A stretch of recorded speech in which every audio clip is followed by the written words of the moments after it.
Hello everybody, welcome back to my channel. If you're new here, hi, I'm Kelsey. I'm a wife and a mom of 3 kids ages 6, almost 4, and almost 2. And my husband and I recently found out that we are expecting baby number 4 in November. So this is actually the second part of a 2-part video about my trying to conceive journey.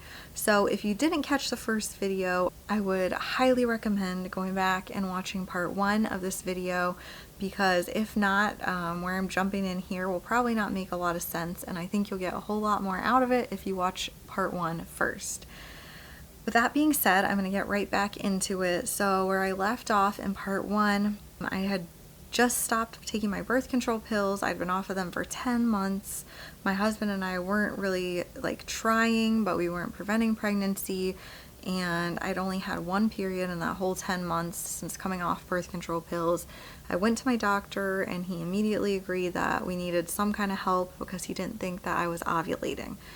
So what he had me do was, the month of November, he had me take progesterone pills, I want to say for 5 days, maybe 5 to 10 days. It might have been 10 days. Sorry, I don't remember. But I took them every day for so many days, and then just stopped them, and that's supposed to stimulate your body to have a period, because he said, in light of the fact that I hadn't had a period for so long, he was worried that in my uterus there was just all kinds of old junk, for lack of a better word, that he wanted to kind of clean out before we started actually trying. So that month I knew I wasn't going to ovulate. I was just trying to stimulate a period to kind of clean everything out and get a fresh slate for trying. So I did that as prescribed, and then starting in December he had me start clomid. I know that clomid is kind of commonly the first line drug used by gynecologists or reproductive endocrinologists when people are having trouble conceiving, because it's easy to take. You don't have to really be monitored necessarily while you're taking it, and it's kind of like the, I guess, fertility drug with the least amount of scary side effects or bothersome side effects. So it's also the cheapest because it's just pills instead of injectables or anything. So that's naturally where we started. If anybody's interested, because I know so many women are prescribed clomid, I can make a whole separate video talking about my experience with clomid. So if you're interested in that, definitely let me know, and I'd be happy to go into more detail about that in another video. But I took clomid on cycle days 5 through 9 for 3 months, and then my doctor said if I didn't get pregnant after the 3rd month of that, to come back in and we might start trying other things. So once again, there was a ticking clock feeling, because I knew I had 3 months to give it a go, and if not, we were going to have to move on to more intensive things, which equal more expensive things. And with my work schedule, I was worried about closer monitoring and how that would interfere with my work and all of that, which I shouldn't even let myself get that far ahead of myself, but I did. And I feel like that's normal. Probably anyone going through that would go there in their head, especially if you're anything like me. I'm very type A planning type, so I think ahead about all these things, and I want to be prepared for worst case scenarios, which is a blessing in some ways, but a curse in a lot of others. My December and January cycles on clomid were unsuccessful. Both months I was really hopeful. I symptom spotted during the 2-week wait and thought for sure I was pregnant, and both times I was taking pregnancy tests that were all negative, and then inevitably got my period.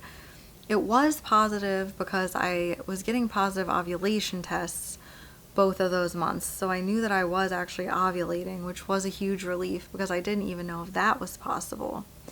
But it was definitely upsetting getting the negative tests and getting my period, and I can't imagine, I am so thankful that my trying to conceive journey was so short compared to some other women, because I know 2 months of unsuccessful clomid is nothing. Absolutely nothing compared to what so many other women go through. And that fact does not escape me, and I don't take that for granted. So when February came, I was sure that it didn't work. I told my husband, I know it didn't work. I don't feel any different. I know I'm not pregnant. I'm not even going to take a pregnancy test.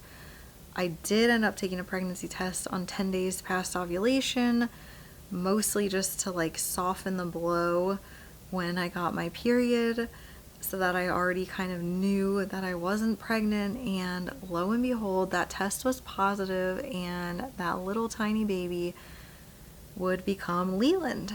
I will talk more about his pregnancy in a separate kind of like pregnancy breakdown video, but I just want to say now that those first days and weeks of his pregnancy were filled with such excitement and relief, just knowing that my body could get pregnant, but also so much fear and anxiety, wondering if the pregnancy would stick, and still just not knowing how things would pan out. Thankfully, Leland's pregnancy was pretty uneventful, and I ended up having him.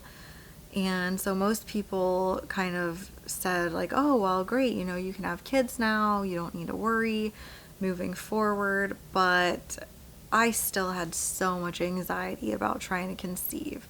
I was thankful, like I don't want it to seem like I wasn't thankful to have Leland, but I knew that we would want to expand our family, and I just didn't know if I would be able to get pregnant again still. I still didn't trust that my body would work correctly in light of my PCOS. After he was born, we made the decision not to use any birth control. I was breastfeeding exclusively for a long time, and I knew that that is not a foolproof birth control method, but that, you know, it does decrease your fertility. And we knew that we would definitely want to have more kids, so we were basically of the opinion that if we happened to get pregnant, even if it was soon after, that would be a blessing, and we would just be thankful to have another baby. So we didn't use any method of birth control. Once again, we weren't really tracking or trying to get pregnant, but we weren't preventing. And I didn't actually have my period come back postpartum until Leland was 21 months old. He nursed a ton. Even at that point when my period came back, he was still nursing.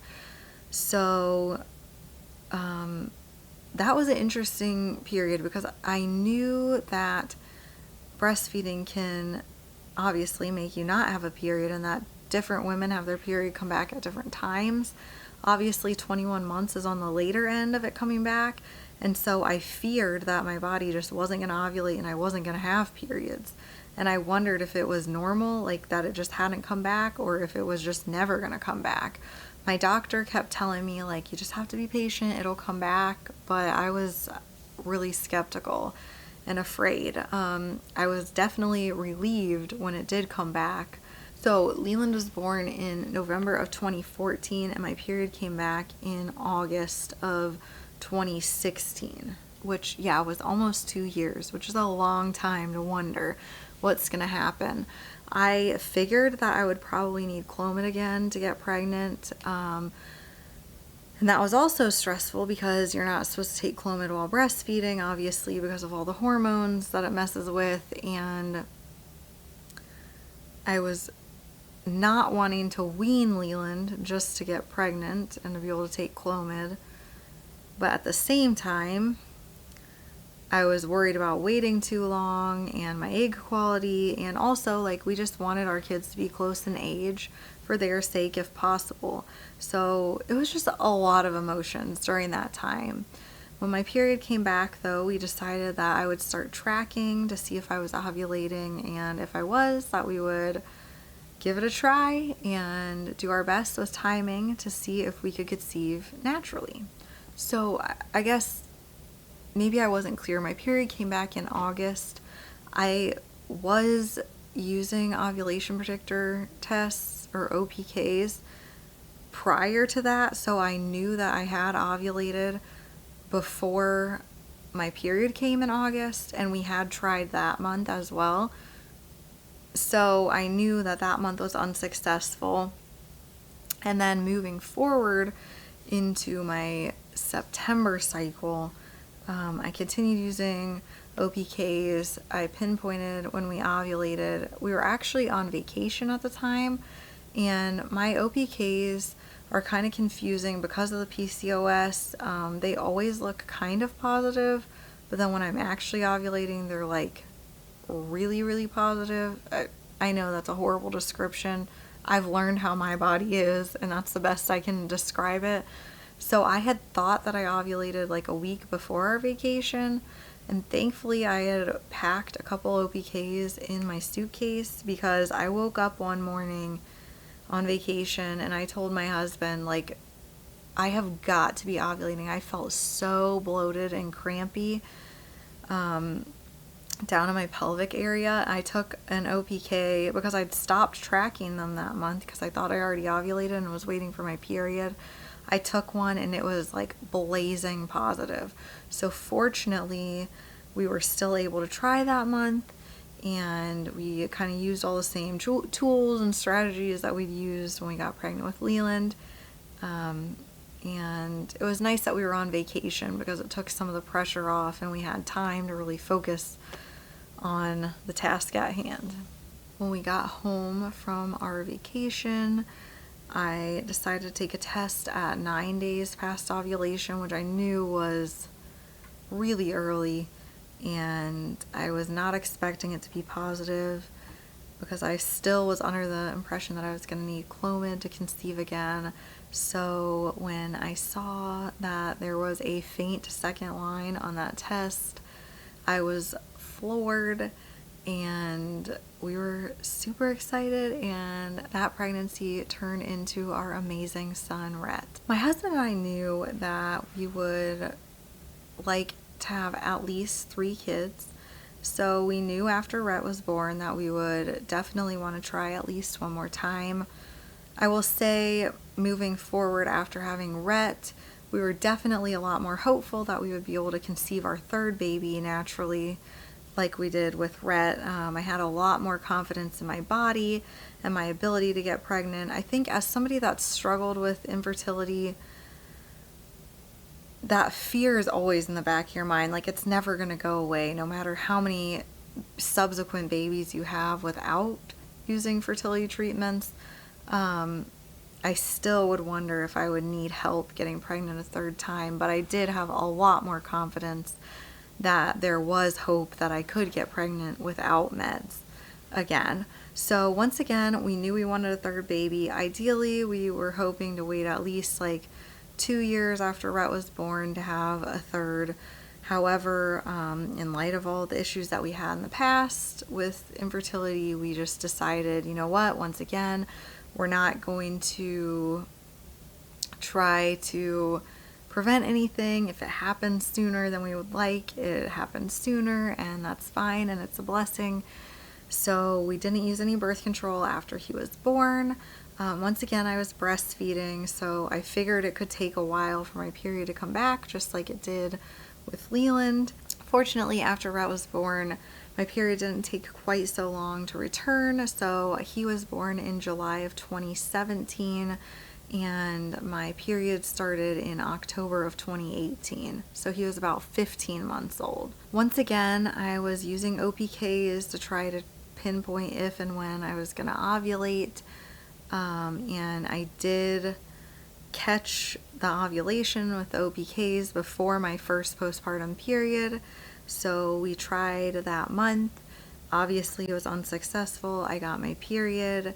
And then the following month, we tried again. I was using OPKs, pinpointed when I was ovulating, which also happened to ironically be right on the day that we were leaving for a vacation when I got my positive that month. And so we tried again, and we ended up getting pregnant with our daughter, Hattie. That time, I was also taking pregnancy tests, and I started taking them on vacation at like 7 DPO, I think, which is ridiculous. So I was kind of losing hope because I was taking one every morning and they were all negative. And then actually the morning that we got home from vacation, which was 11 DPO, I got a positive. So we're so thankful that it happened quickly again. So with both Rhett and Hattie, I had 1 period postpartum and then got pregnant again. This past time with my current pregnancy was a lot different from any of my other TTC journeys in that we weren't really trying yet. I've made some videos about this, so definitely go and watch those and you can kind of hear the backstory of this pregnancy. But after Hattie was born, my husband and I were really on the fence and back and forth about whether we wanted to have a 4th baby. Some days we felt like we were happy with 3, other days we felt like we wanted a 4th. So in light of the fact that we weren't sure, we did decide to be a lot more careful this time. I was breastfeeding Hattie and my period came back again around the time that she was 15 months old in November of 2020. Ever since she was born, we weren't using any birth control in the sense of like taking birth control pills or getting an IUD. I didn't want to do that until I was sure that we were done having kids because I didn't want to mess up my hormones and my body to potentially put it back into a place where we would need fertility meds again if we decided to have a 4th. So we were just careful. I was tracking to determine when I was ovulating, and we were just careful with our timing. I will say, as somebody who has had so many fears about infertility and struggled with infertility in the past, even though I already have 3 kids and I didn't even know if I wanted a 4th baby, it felt so counterintuitive and almost just stressful when I knew I was ovulating to purposefully not be trying. It almost felt like a waste in some way, which I know is ridiculous and to most people probably wouldn't make sense. But I think other moms that have struggled with TTC issues can probably relate. Maybe not all, but at least some. Let me know if you've ever had anything similar.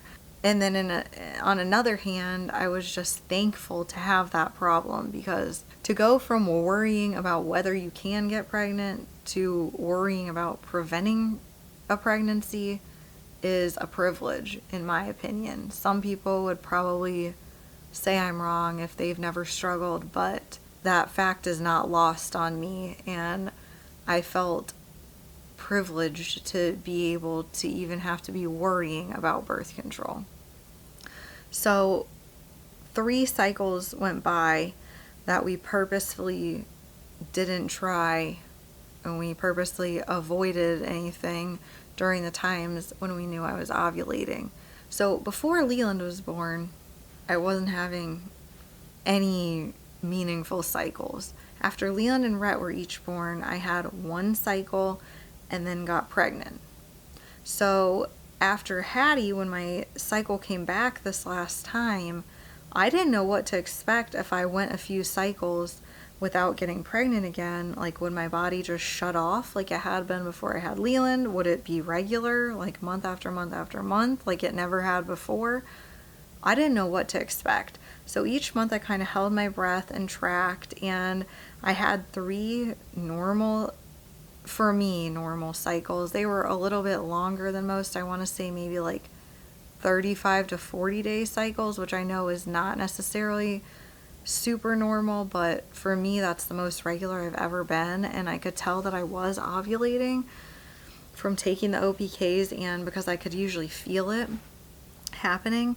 And so on my 4th month, my husband and I talked, and once again, there's a whole video I made about deciding whether or not to have a 4th baby that you can go and watch, and we decided that we did think that we wanted another baby, and that now was the time, especially in light of our infertility issues.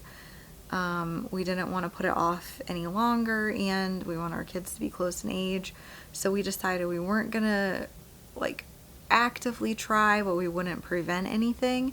And I am still shocked and also just feel so thankful and blessed to say that we actually got pregnant our very first day of deciding that.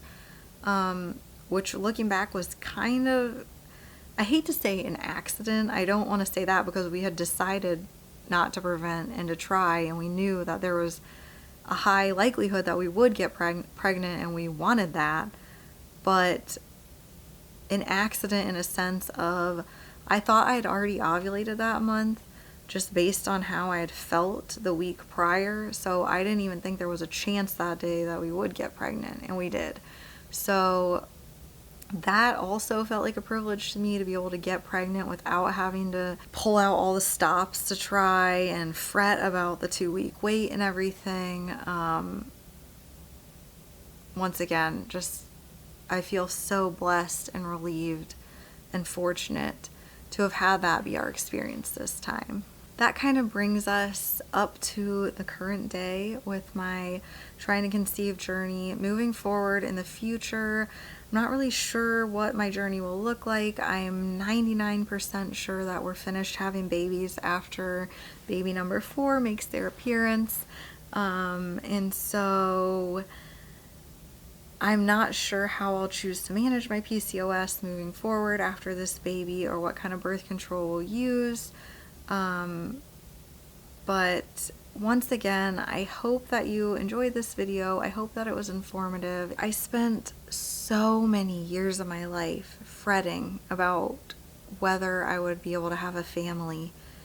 And looking back, some of that was unnecessary. Obviously, we did have a little struggle with Leland and I had to take meds, but considering the worst case scenarios I thought of in my mind, our journey was nothing compared to that. So I hope that this video can give hope to those that may be early on in their journey, or maybe were just diagnosed with PCOS or endometriosis or another condition and have been told that they may have difficulty getting pregnant, that is not always the case. That just because you needed help with one baby doesn't mean that you won't be able to go on to conceive other babies naturally on your own. I just hope that this gives hope, because I think hope is such an important thing during the TTC journey, especially when you're struggling.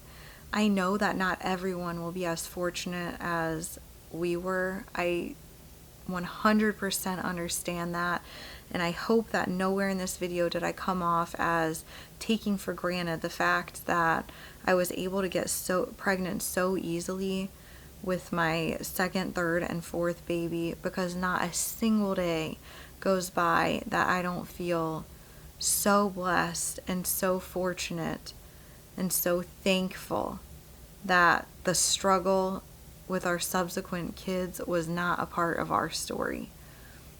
I'm thankful for that. I'm here for anybody that is currently trying to conceive and needs support.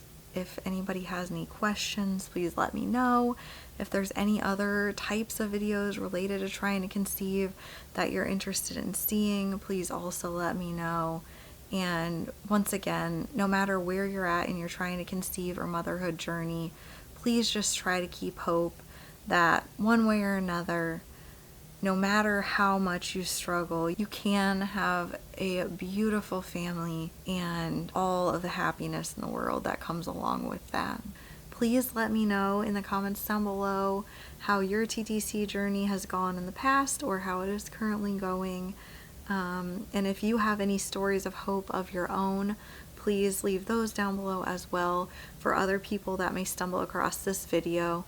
I thank you guys so much for watching all this. I know it's been 2 really long videos, but like I said, I wanted to go into detail for those that are looking for information or details that need hope and encouragement and information. So I hope this was helpful. Thank you for watching. I will talk to everyone soon. Have a good day. Bye.